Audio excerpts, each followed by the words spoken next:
Now this is what I would call something fresh. I'm Araknie, and you've gotta forgive me a minute, I'm in the hunt. Here we go, all done, I can talk to you about the game.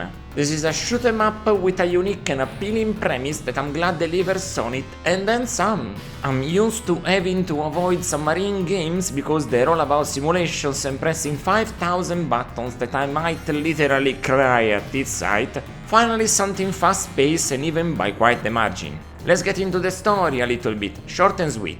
A terrorist organization called Dark Anarchy Society is using water routes to conquer the world, so they sent a super technological submarine called Granvia to defeat them all. Done.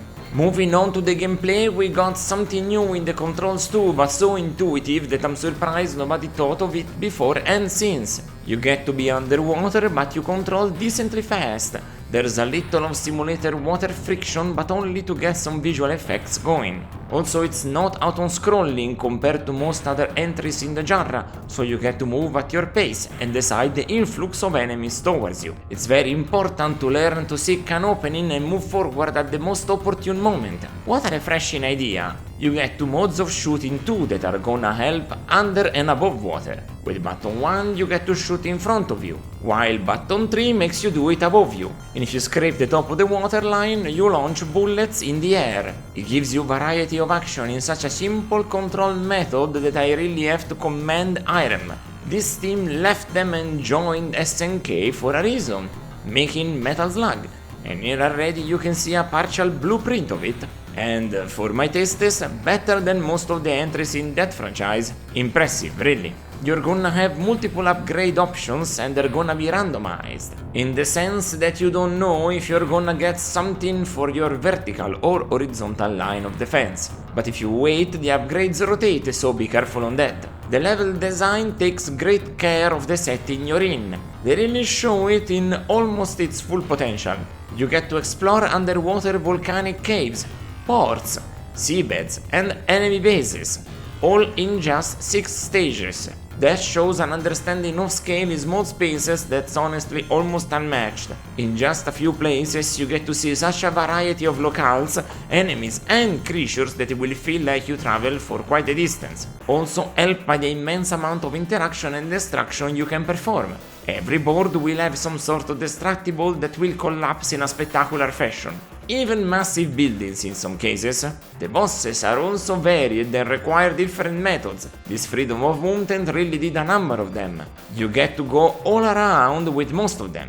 Some feel so strong that you have to trick them into your bullets or into something even bigger than that. I honestly couldn't believe that I was being chased by an underwater giant and then it became a body horror underwater giant. Always a new surprise. And here I get to my two only complaints. They're nothing seriously damaging, but the low replayability doesn't help in this case. I took 50 minutes on my first successful attempt to finish the game, and it was quite the long playthrough. There's no secret levels and no other submarine you can choose, so once you manage to win, you'll be done. Also, they hide the best ending between a necessary finish with only one continue, and I don't like that much. It's better than hidden items that you don't know where to find, but it's still not ideal. Since you die in one hit, it would be better if it was at least 5 continues, or another method entirely, like a minimum points requirement. Since you can move about when you want, a very high points achievement would have been a cool idea. Took me 5 minutes to come up with it. Maybe you need to remain with 10 or less seconds in each stage to be able to get them. Much better than to be perfect, right? Wouldn't I have made more money this way too? With people dying constantly and putting quarters to get more points? After all, they don't reset on continue. What do I know? Graphically you've seen it. It's really a fantastic joy for the eyes. I bet releasing it in April 1993 was really a perfect time. Not hot enough, but it's a game that was going to stay the entire summer in the shop. And bam! Water, blue skies, underwater caves, strange creatures, strange machines, explosions. This game screams summer vacation from every chip of it. I can't help but love it, and the feeling carries over to the music.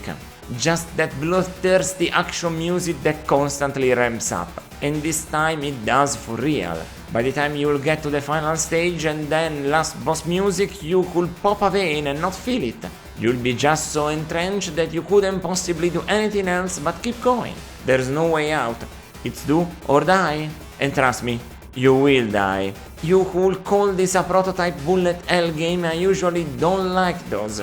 But I cannot think of In the Hunt of anything lesser than a 9 out of 10. It is a masterpiece of a game, but I can consider it in my favors. Those two above-mentioned flaws keep it from the pantheon. The fact that now Iron makes only pachinko will forever stifle me from my dream game sequel. Well.